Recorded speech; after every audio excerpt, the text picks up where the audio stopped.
Last bloke who fell in came out fully Bluetooth compatible. His piss synced to Spotify. What's up? Evil ETH Chronic Minority Hater 4 here. Finally remembered my password. Back to my schedule of 1 video per 3 business years. Now, it's not very known to my YouTube audience but probably more known to those who follow my Instagram story that I have an interest in politics. Well, sometimes. I've always been interested in what's going on in the world and how different people think about different things. Speaking of which, I got a lot of cool shit on my Insta, so you should go drop a follow over there. That was not a request. Yeah, got 3 seconds before I drop down, motherfucker. I also really hate woke people. Fuck it. Give me a bullet to my ear. A red hat redder than the red flags my ex had, and I be pumping my fist like I'm trying to punch the people at the Los Angeles riots. I mean protests. Where cars just so happen to be burning.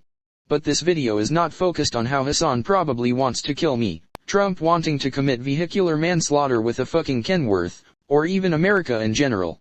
Nah. Today we're gonna take a trip to the other side of the world, and that, ladies and sex offenders, is Australia.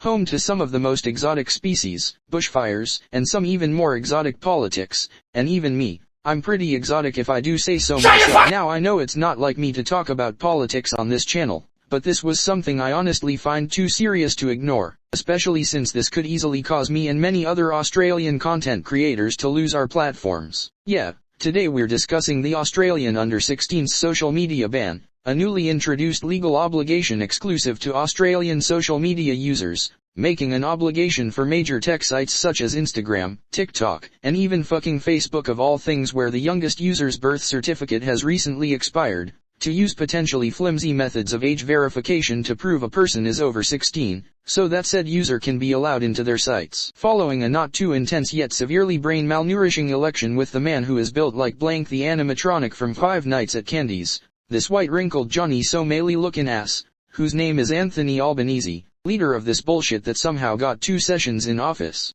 decided that after posting 50 Instagram reels about his fuck-ass election, that he would crank a fucking bomb on the entire internet harder than the bombs in 2001.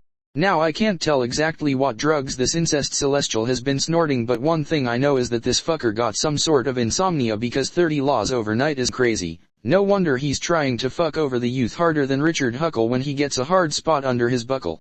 Well, that's what this yeast fleece is trying to do in the name of protecting children, passing a flimsy law that may or may not cause more harm than good. Now let me state up front, I honestly agree with the roots of this law, and I believe Albanese's heart is in the right place. Social media has the potential to be both a blessing and a curse. I am a prime example of that. On one hand, my platforms saved me from many potential suicides when I was very young, but on the other hand, I have seen some of the absolute worst of social media and have been directly victimized by it myself. I have been through arguably one of the worst cases of cyberbullying, some of the most egregious victim blaming, you name it. I have been through it personally because of the internet, its lack of care for cases like this, and social media's reporting systems doing anything but their jobs. However, I still feel that this law is coming from the wrong place and is completely ignoring the very obvious red flags that even the Australian Human Rights Commission is raising. So, 1-2, you know how the fuck we do, let's, I don't know, talk about whatever this old fart put into the law books.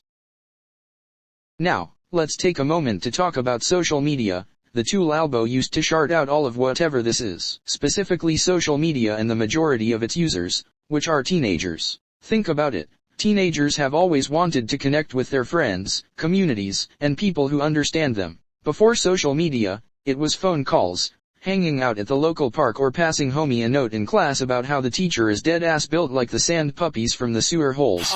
Social media is just the modern equivalent of that, much more modern than this family tree that probably goes straight up. I can personally speak on this, that social media is an important part of the lives of many people, not even just teenagers, but probably teenagers especially. Social media is our source of communication, a way of creating and building communities, and a way of connecting with other people in similar circumstances to ourselves. And while yes, in some circumstances social media is undoubtedly a problem and should not be accessible to certain people, it is very much true that social media is an important tool to many people out there. For me, social media has provided me with a platform to voice my opinions and also express certain things that I would otherwise not be able to express through words alone, which there are so many things that I will never be able to express through words or even at all. Without my fans, let's just say, I wouldn't exactly be here, because for me, My community is one of my only reasons left to live. And before this gets really personal, let's also point out the fact that this is the case for many other people, not just myself. Many teenagers struggle with mental health issues, no matter how minor they may seem, and with social media, it allows us to access communities and other people who understand us, whatever that feels like, people who we otherwise would not be able to find in person. Now imagine if that was taken away. Imagine you are a kid, struggling with your mental health, constantly worried about your future, and your only outlet is taken from you. Well, let's discuss the law itself, and how it will do just that. The Online Safety Amendment is Australia's new legislative effort to establish— Yeah, I am not reading all that shit. So this law is basically, ban social media for children, and make sure they cannot get on social media. One very peculiar thing I noticed is that there is no exception for parental consent, which is rather strange to see considering that it should be between the child and their parents in the first place. It's almost as if the government is trying to do the parents' job for them. Your DNA built like the train tracks the kids are playing with. Maybe that's why you're trying to take their platforms away. Oh, what's that? Your parents got divorced? At least my two brain cells are still together, motherfucker. There's Scott Morrison, dustier than Captain Cook's ballsack, scaring the kids at the local Macca's. Engadine was real quiet that night. Sorry dude, where else could I put the fucking reference? Which brings us to one of the most major issues with this law. Privacy. You want to keep your life private and anonymous online? Well, you can check out today's sponsor, the Australian government's middle finger. Yeah, this law could potentially leave Australian social media users in a vulnerable position when it comes to privacy, including making Australians more prone to doxing, identity theft and numerous other hazards which cybercriminals use to target victims online. To explain this, we need to focus on the new methods of age verification on Australian users. SBS News states, social media age verification could include asking for government-issued ID or be similar to strategies currently being assessed for the Australian government's under-16s social media ban, such as facial recognition technology, which has proven to be faulty. You can see where this is going. The government is trying to have users confirm they are over 16 years old by having users upload legal documents onto their social media platforms. Can you not see the issue here? Ideally, age verification should start at the download screen, not the login screen, but then again, the Australian government is putting this obligation onto the social media platforms themselves, which is a bad idea. If we have to do this for every single platform we use, this will not only be tiring, but also, will put us at higher risk of cyber attacks and data breaches due to the obvious. Our fucking legal documents are on our accounts. This will strip us of our online anonymity, have more detrimental effects should we be hacked or something like that. I could go on. Also, the switch up is fucking crazy. At first we were taught to not overshare online and retain most of our anonymity for our own safety, but now we have to get rid of any possible anonymity and risk being doxed to be quote unquote safe. This is not what I was taught when I was a wee little earthling. And I can't help but wonder just where in the far-fetched fuck this whiplash idea came from, let alone to ignore such an obvious privacy error and a complete contradiction to what you are intending to do with this law. And look, if this new verification system were to be a part of the App Store itself, I would have been more forgiving here. Fuck, I still wouldn't like it, but at least having the App Store hold your information makes more sense than a mainstream media website. But the apps themselves, with hackable accounts, having them holding legal information that legally fucking fuses you to your account like chromosome 2 or some shit. What can I even say to that other than this is a worse idea than the Iraqi invasion? I feel bad for the fuckers in Kuwait, bro. You're just waking up eating breakfast, the next second you got a missile halfway lodged down your ass. The worst part about it is that this concern is being actively brushed off by this exhaust pipe of a human who looks like he brushes his hair with the blades of a lawnmower. Threats to the mental health of your people should be a priority concern when making laws, but what should be even more of a priority is the privacy and online safety of your people. I'm not even a law student. I am a kid turning 16 next month, so I'm barely even gonna make it by this ban, and even I, as someone who is currently 15 as of writing this, can see how this is an issue. But this guy, a 62-year-old man with a forehead higher than the potential increase in youth suicide rates due to this law, or at least that's my prediction, is making laws about technology that his generation barely understands, and what's even more fucked, the enforcement. What is that?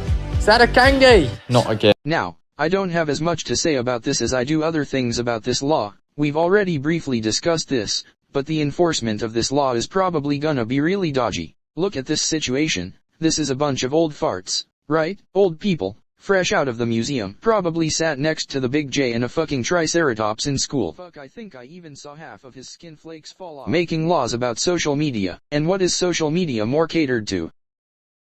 Answer my fucking question. Yeah, teenagers and young adults. Given the fact that younger people are more experienced with the newer technologies, who do you think would be more tech savvy? Because I know it ain't this mortuary assistant NPC deadass built like a Minecraft skeleton. Fuck on outta here with that. On top of this, there are also numerous alternatives to apps included in the ban, with these alternatives not being included. This does not make sense, as these kids will already have alternative apps sitting right there, and since these alternative apps are smaller in size and not mainstream, there are undoubtedly more predators hiding here, which will cause another issue that will make this ban do the exact opposite of its intent. It's almost like trying to put a blanket on something and watching all the uncleaned, unvacuumed, crusty, manky-ass attic dust fly on out underneath, because it just does not work like that. Trying to put a blanket ban will only push these kids out to alternative platforms, or worst case scenario, to death. And don't worry, I will get to that in a moment. Also, the ban will take effect in late November to early December of this year. So that means, as of me writing this, these people have less than 6 months to figure out how this ban will be enforced, when by their own admission in many interviews, we just don't know how it will be enforced. So these guys don't know what the fuck they're even doing. Another thing I wanted to bring up in relation to this is the reason for this ban: to protect children from harmful people online. And let me put all my bullshit aside and reiterate that I can see where Albo is coming from with this law. It may be flawed, and he may have more wrinkles on his forehead than on his brain, but I can still see what was trying to be done here, and I can see that it probably came from good intentions to try to minimize. Well. But, here's a hot take, hear me out. What if instead of restricting the victims, we focused on the root of the issue? Yeah, what if instead of separating children from their friends, platforms, and communities online, what if we instead focused on getting these predators out of mainstream spaces, and basically everywhere in general? Yeah. So, let me show you what I'm thinking. To provide a better alternative to this ban, we need to focus on one thing primarily, that being the current reporting systems in place. They're broken. Half the time, trying to flag harmful content feels like sending 20 of the messenger owls from the Harry Potter series into a brick wall that's harder than Earl Bradley's sack in a daycare. We need reporting tools that actually work, that don't leave us hanging like Jeffrey Epstein when he found those dunny rolls, reporting systems that actually give one luck of a fuck about its users. And on that note, I can't not bring this up. These reporting systems and people in general doing suck fuck to help children is the exact reason a certain situation of mine went on for so long. If you know you know, I won't pester you about it in this video as I have tons of other videos going in depth on my situation on this channel, but I just had to mention this, because what I have been through is a perfect example of failure on the part of those who are meant to protect children. So believe me when I say that the solution to this entire social media ban is easy. Make reporting systems do their fucking jobs. It is their responsibility to control what goes on in their platforms, and it is also their responsibility to intervene when there is harmful interactions, content, or generally harmful conduct on their platform. Instead of restricting a certain group of children in one country and isolating us from the rest of the world, the entire world should work together towards a safer reporting system and global cyber safety standards on all platforms. That way, we are protecting children, while also focusing on the root of the issue, and also creating a generally better environment for everybody, which this suck-fuck-ass law fails to do all three and instead decides to spray perfume up a skunk's ass thinking it will do something. No, Albo, no it won't. Now, here's where shit starts to get real. I have been purposefully trying to brush this part of the video to the side. The mental health consequences on children. Returning to what I initially said about social media, many teenagers rely on social media for their mental health, and taking that away could have severe consequences. And yes, I'm making a bold prediction here. I believe we're going to see a drastic increase in Australian youth suicides as a direct result of this ban. Maybe not immediately, but it's coming. Because when you strip away community, expression, and access to mental health resources disguised as online friendships, you don't end the dangers, you create new ones, and you clearly do it with a smile on your face and a boner in your pants because let's be real. Where is the input from teenagers on this ban? One thing I do not see from policy makers is their willingness to hear out the people directly in the firing line, and that is not only dangerous, but fucking unacceptable. This is coming from someone who is ungodly suicidal, and I am not shy to share my experience when it matters. I won't get too much into it but I deal with constant anger and chronic boredom, which makes me act violently against others and also myself. But using that anger to crack stupid jokes and make people laugh through a screen is one of the only good things I can really do, which in turn makes me happy that I can bring people more than just a feeling of discomfort or anger. This makes my online platforms important to me, knowing that some people enjoy my dumbass content, which I'd say is the only real good quality about me. Now that as of July 30th, YouTube is going to be included in this ban as well, I now have to choose between my online safety, or my mental safety. Nobody deserves to have to make such a decision. That is genuinely really cruel to do to your people, and I am not alone in this. Suicide Prevention Australia has warned that the rushed legislation could exacerbate feelings of loneliness and isolation, especially for youth who rely on social media for connection and support. But still, while pissing off the Australian Human Rights Commission, Suicide Prevention Australia, and a whole shitload more people and organizations, Albo, and the E-Safety Commissioner are still adamant on rushing a law that's the equivalent of watching a dying animal choke on its own throat. I will not go any further on this matter, as even I, a complete fucking asshole, is genuinely concerned for my fellow children here, and it is a rather disturbing thought that only after this ban passes, and after the irreversible is done, only then policymakers, and people in general, will listen to us, or rather, listen to a rock with our names on it. Fucking bullshit, man. Crisis of giant potholes is getting out of hand. Fucking hell, there goes another. Yeah, anyways, if you genuinely agree with how this law is being executed, get the fuck off the net, dog. It's like Black Summer but internet edition. I'm sorry for that more personal rant at the end. I'm just genuinely really angry on the behalf of all the children who are going to end up isolated or even dead. When the fuckers who support this law learn how to leave the nursing home, then we can talk. Also wanted to mention I'm really sorry for this video taking so long to get out. I know me uploading feels like the supernova happening like once in a lifetime, but I've really just been going horrible behind the scenes. Especially considering that because of this, I don't know if I will be able to keep my channel. That shit's the last thing I need in this stage of my life. Anyways, yeah, shout out to the Kuwaitis. Please send those missiles to us instead. And until next time, fuck off. Never gonna be shit. Your mama ain't never. Your mama wasn't shit. Your daddy wasn't shit. You think you gonna be some shit?